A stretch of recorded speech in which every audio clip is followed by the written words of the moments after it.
ជំរាបសួរបងប្អូនទាំងអស់គ្នាថ្ងៃនេះខ្ញុំនឹងមកបង្ហាញពីរបៀបនៃការធ្វើនំផ្លែអាយរបស់ខ្មែរយើងដោយសារតែនំមួយមុខនេះមានរសជាតិឆ្ងាញ់បើនិយាយអំពីគ្រឿងផ្សំគឺថាមានតែប៉ុន្មានមុខតែប៉ុណ្ណោះសម្រាប់ស្នូលរបស់នំផ្លែអាយគឺមានពីរបែបទីមួយគឺជាស្នូលដូងទីពីរគឺយើងយកស្ករផែនមកធ្វើជាស្នូលអញ្ចឹងថ្ងៃនេះខ្ញុំសូមបង្ហាញជូនពីរបៀបនៃការធ្វើនំផ្លែអាយដោយប្រើស្ករផែន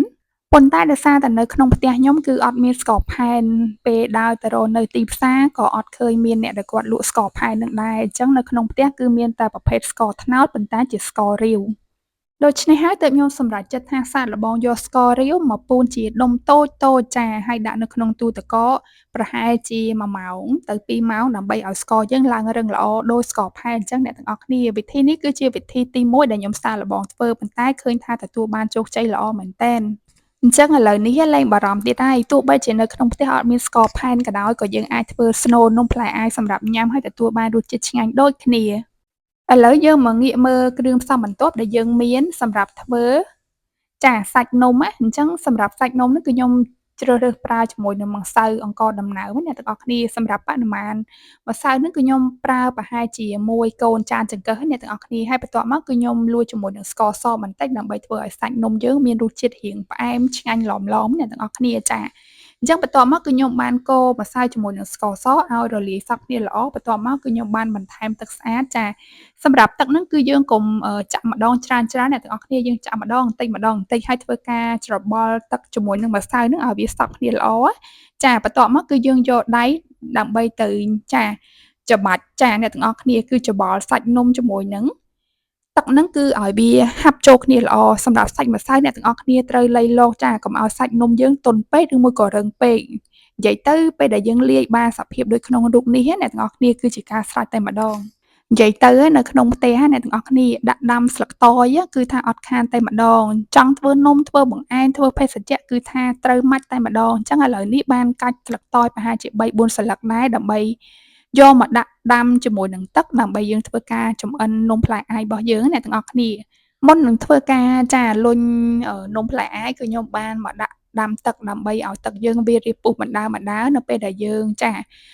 លុញជាមួយនឹងសាច់នំគឺយើងបង់ចូលតែម្ដងគឺយើងអត់ប្រើពេលយូរទេអញ្ចឹងសម្រាប់សាច់នំអ្នកទាំងអស់គ្នាអាចចាលុញតូចឬមួយក៏ធំវាអាស្រ័យទៅលើការចូលចិត្តនិងចំណង់ចំណូលចិត្តរៀងៗខ្លួនណាហើយសម្រាប់នៃការវេចនំហ្នឹងគឺអត់មានអីពិបាកអ្នកទាំងអស់គ្នាគ្រាន់តែយើងចាប់សាច់ម្សៅរៀងទំហំល្មមមកយកមកលុញហើយសង្កត់ឲ្យវារៀងតប៉ែនបន្តិចហើយបន្ទាប់មកគឺយើងយកស្ករមួយដុំដាក់ចូលទៅហើយមូលឲ្យវាទៅជារូបរាងតែមួយអ្នកទាំងអស់គ្នាគឺរួចរាល់តែម្ដងសម្រាប់វិធីនៃការធ្វើនំនេះខ្ញុំគិតថាចាអ្នកទាំងអស់គ្នាមើលហើយអ្នកទាំងអស់គ្នាក៏អាចអនុវត្តនិងរៀនធ្វើតាមបានដែរហើយសម្រាប់រសជាតិគឺធានាបានថាឆ្ងាញ់ចាទន់ល្មើយតែម្ដងអ្នកទាំងអស់គ្នានិយាយទៅពេលដែលធ្វើហើយបានញ៉ាំនឹកឃើញរសជាតិកាលពីនៅតូចចាពេលដែលឃើញអ៊ំឬមួយក៏មីងគាត់លក់នំផ្លែអាយចាអ្នកទាំងអស់គ្នាគាត់ធាក់កង់លក់ហើយពេលនោះខ្ញុំនៅចាំបានថាតម្លៃក៏មិនថ្លៃទេអ្នកទាំងអស់គ្នាយើងមានតែ100 200ក៏យើងអាចទិញនំផ្លែអាយ1កាតូឬ2កាតូមកញ៉ាំបានដែរគិតសពៗទៅនំខ្មែរយើងគឺថាចាមានរសជាតិឆ្ងាញ់ហើយគឺថាមានរសជាតិប្លែកៗពីគ្នានំខ្លះទៅក៏មានរបៀបនៃការធ្វើរាងស្មុគស្មាញបន្តិចប៉ុន្តែបើសិនជានិយាយអំពីនំខ្មែរមួយមុខនេះគឺនំផ្លែអាយសម្រាប់ខ្ញុំគិតថារបៀបនៃការធ្វើគឺថាមានភាពងាយស្រួលមិនត្រូវការចំណាយលុយកាក់ច្រើនគ្រឿងផ្សំក៏ត្រូវការតែតិចមុខខ្លាំងមែនទែនអញ្ចឹងឥឡូវអស់បារម្ភទៀតហើយអ្នកទាំងអស់គ្នាចេះតែមួយមុខនេះគឺថាឃ្លានពេលណាធ្វើញ៉ាំពេលហ្នឹងតែម្ដងយើងអាចធ្វើញ៉ាំជួបជុំជាមួយនឹងគ្រួសារធ្វើឲ្យសាច់ញាតិញ៉ាំគឺថាចេះមួយមុខនេះអត់ខាតទេអ្នកទាំងអស់គ្នាបើសិនជារឿងយកចិត្តប្ដីវិញណានំមួយមុខនេះខ្ញុំឲ្យពិន្ទុ10 លើ 10តែម្ដងដោយសារតែនំនេះពេលដែលយើងបានញ៉ាំហើយគឺថាសាច់នំជាមួយនឹងស្ករដែលយើងពូននៅជាស្នូលគឺថាវាត្រូវគ្នាខ្លាំងមែនទែន